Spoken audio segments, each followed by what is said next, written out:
Episode number 7 starts with the arrival of the Rangers on planet Earth, and I must say that this scene looks spectacular. The ship looks excellent and the image they use to represent Earth looks great too. The Rangers are planning everything they want to do after they save Earth, and at that moment, Zaito arrives after having slept during the whole trip. Because of this, the Rangers begin to explain to Zaito the plan they have in order to enter the Earth, and basically it is by destroying Squilia's ship so that this will cause a chain reaction. Previously, the Rangers had discovered that all the ships are connected, and this is how they can project the force field that deactivates the Zords.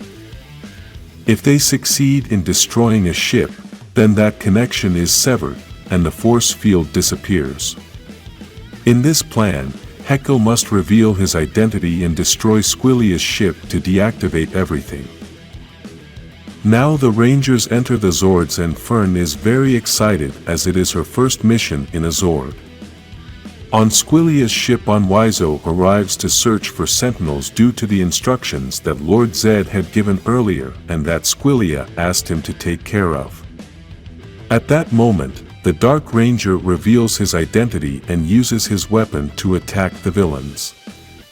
He then talks about his backstory in which he used to be a villain, but now he has become a Power Ranger.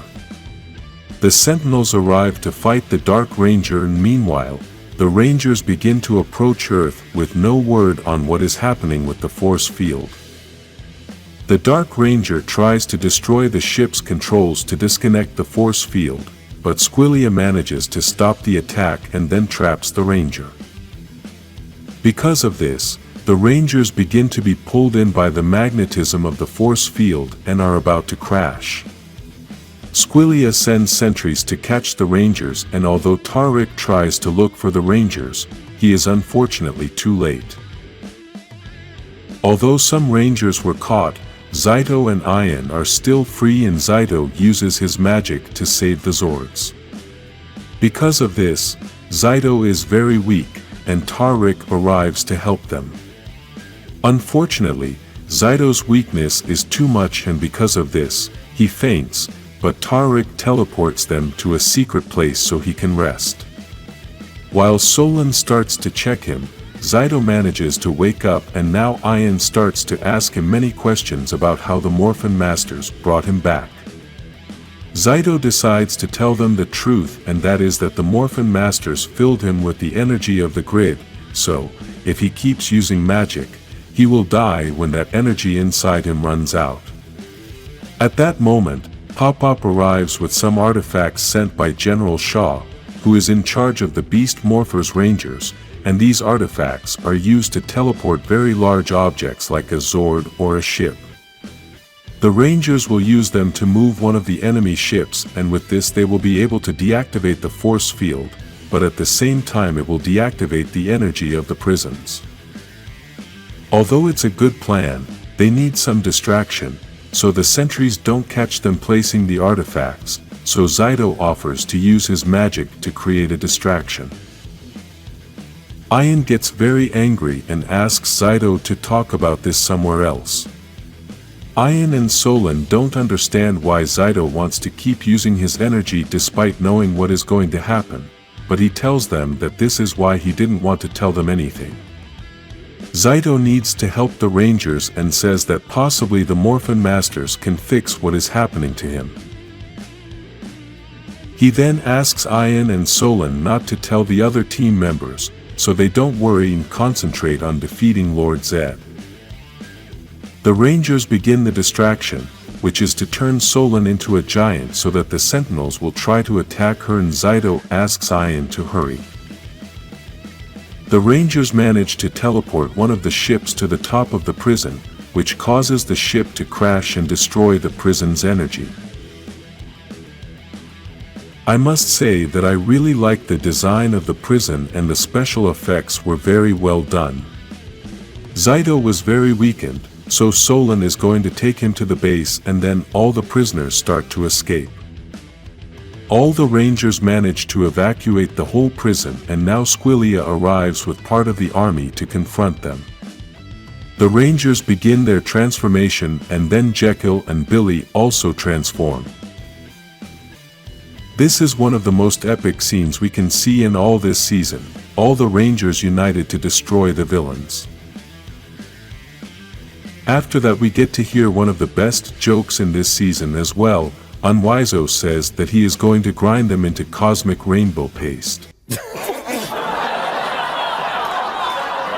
The battle begins and we can see one of the most famous scenes we had seen in the official previews. Then we see that Fern discovers that her weapon can be modified to use it in another way. Squillia tries to attack the Dark Ranger, but Tariq joins the fight with 2 swords and manages to save him. Amelia and Billy team up to create a new plan as the Sentinels keep appearing, and this is because the giant drills keep creating more soldiers. Because of this, the Rangers call the Zords to start the destruction of all those enemy ships and stop the Sentinels. Because the Rangers started destroying the ships, Squillia asks one of her guards to become giant so she can stop the Rangers, but they destroyed him easily. Tariq starts to fight Unwiso and he thinks it will be too easy because Tariq is not a Ranger. The bird-faced monster gets a surprise and Tariq manages to destroy him easily. He never knew he was messing with Void Knight. The Rangers try to destroy another ship, but it turns into a giant robot, so the Rangers must use the Megazord to fight. The Rangers start the attack and destroy the giant robot easily, but now they are only 1 ship short. Then we can see that Billy is still fighting with the Sentinels and the Dark Ranger shows what his weapon can do by destroying several Sentinels quickly. With this all the Sentinels are destroyed and now the Rangers must take care of Squillia. Billy starts to fight her and applies the same attack he applied to Robo Rita when he broke her face, but this time it was more impressive. The Rangers take advantage of the moment and put Squillia in handcuffs to sleep so they can take her to the base. Meanwhile the other Rangers use a big attack to destroy the last remaining ship. Now the Rangers are in the command center, which is now the ship that brought them back to Earth, and begin to see all the messages they received on their cell phones. Jekyll, Tariq, and Billy communicate with the Rangers to show them that they have Squillia trapped, which will give them an advantage to be able to defeat Lord Zedd. A very interesting fact about this episode is that Lord Zedd and Ollie never appear, which is quite strange since they are the main villains. Basically, all the villain protagonists were Squillia and Unwiso, which are exclusive villains of this season.